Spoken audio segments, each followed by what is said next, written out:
Next, I'd like to focus on a beautiful color blending technique to create this lovely Christmas ornament. We're actually going to blend 3 colors together in a seamless technique. I'd also like to talk a little bit about how oven-baked clay is so good at wrapping or enveloping other objects. For the process of this project, we're going to actually cover a clear ornament with the clay and bake it right on there. Now the clay itself will never actually bond to the ornament, but it will completely encase the ornament like you see here, making it impossible for the glass to come out of the clay. It's important to know that you can put oven-baked clay on glass, paper mache, metal, and wood objects because none of these objects would be deformed by the low temperature of 275 in a home oven. So these make great vessels or armatures for you to cover with your oven-baked clay. For this project, I've chosen 3 colors, a red pearl, a pearl, and a green pearl. And I want to have enough clay that it fits across the clay conditioning machine from side to side. So I have approximately the same amount of each of these colors, and I'll line them up here on the top of the machine. The middle color is going to overlap slightly on each side over the red and the green. Then I'm just going to leave them up here and tack the middle color down to the 2 bottom colors to make sure they attach to each other using finger pressure. Like I said before, this is a variation on Judith Skinner's Skinner blend. Okay, once those are stuck together enough to run it through the machine without coming apart, you're ready to do that. Line this up right above the rollers and turn very gradually, making sure all 3 sheets go together, go through at the same time. Now what we're going to do is keep folding this so that each color is on top of itself, red on red, pearl on pearl, and green on green. And you'll always put the fold through first. You're going to need to do this at least 20 times to completely blend the colors, folding on top of itself and running fold through the machine. I want to show you what that looks like through the process. This sheet has been run through about 10 times, and you can see that the colors are really stuck well to each other, but they're not quite blended yet. About 5 more times or 15 passes, and the shades really begin to take shape. At this point, I would just keep folding the clay over and running it through the machine. And I'm doing this on the thickest setting of my clay machine.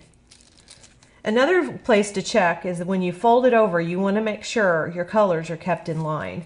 Let me show you what you don't want to do. You don't want to fold crookedly so that the colors overlap like this. You want to use those divisions between the colors as a guideline to keep lining it up. This will ensure that you get a quick and easy blend going and you won't struggle with keeping the colors separated. Just a couple more times and we'll be ready.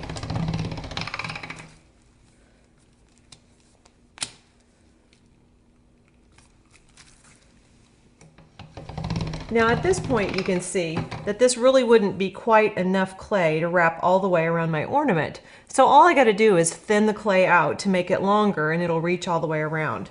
I'll do so by lowering the setting on my clay conditioning machine to the next setting, making the rollers closer together so it will thin the clay a little bit more.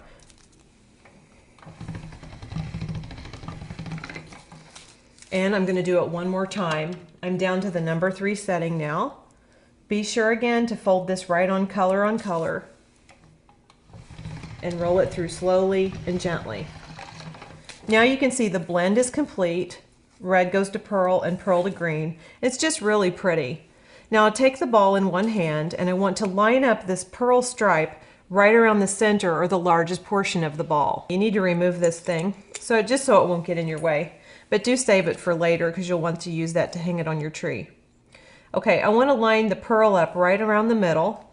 And since the ball is clear, the job is easily done. I can look right through the ball and see that the clear band is going right through the center. Now when I get here, I'm overlapping slightly. So I'll just take one of my blades and trim this back.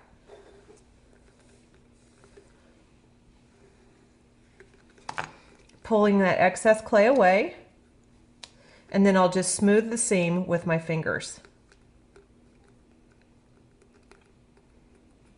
Okay, now what we do to get rid of a lot of this extra clay is just continue working the clay up around the ball. And I'm constantly pushing the clay against the glass ball to push out air bubbles.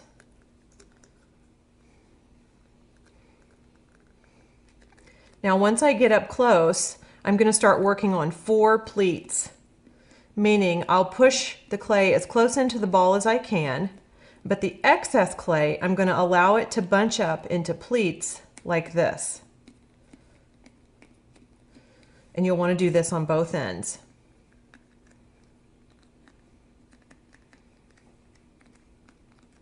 It almost looks like a big piece of candy with a large wrapper on it. Now keep working those pleats even so that they are minimalized and hugging close down to the ball. Okay. Now I'm going to take my flexible blade and I'm going to trim these. Trim up through each pleat. Now this is the end that has the neck of the ornament, that comes up and holds the hanger. And so I want to trim just gently around the top. There's a lot of extra clay on here, so it's starting to look a bit messy, but don't worry, you can always trim again. Now I want to take my fingers and smooth this. You don't want the clay to look real bulky on top of the glass, and here's a place where I can shave even more of that pleat off.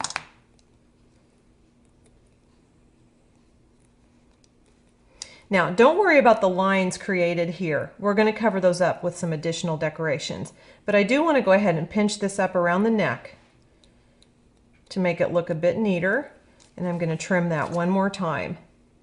I'm actually going to trim back away from the neck because I find that that little gold crown on the top of the hanger is going to want to sit down rather far on top of the glass. So it's okay to go ahead and trim this down.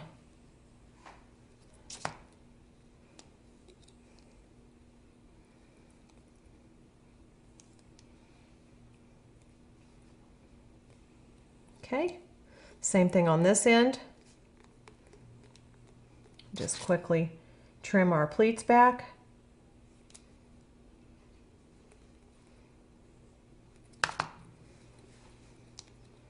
Now on this end, you want to use some finger pressure to just cover up any gaps that would remain.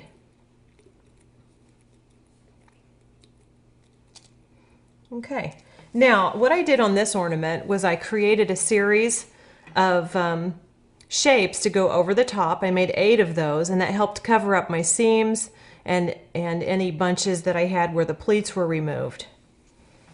So I need another piece of blended clay.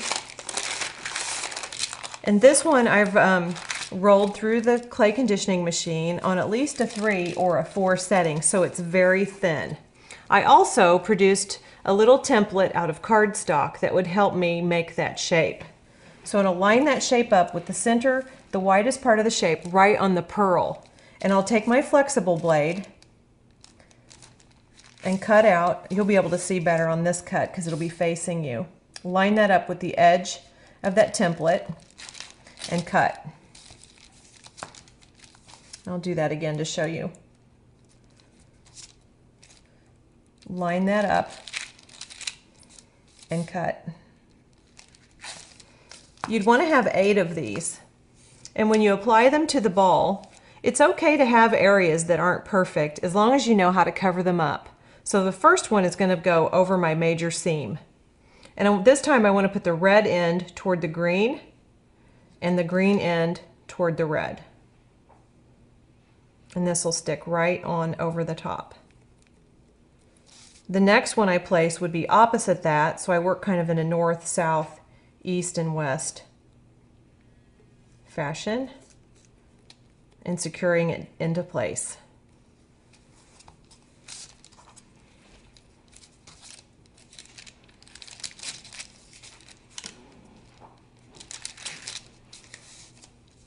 Now you could add as many of these shapes as you like. I'll put a couple more on and then I'll show you how to finish it off with some glitter.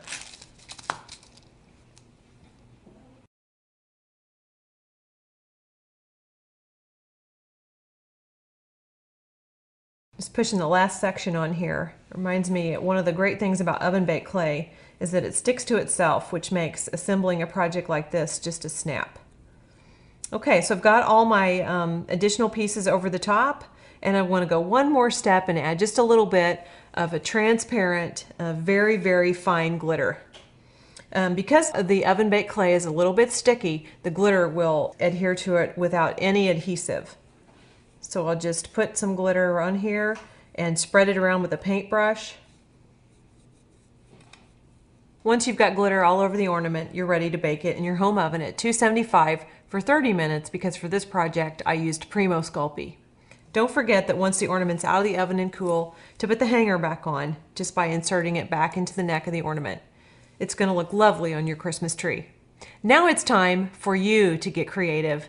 Pick your colors, condition your clay, and pick a project that suits you. It's fun and it's easy and it's quick.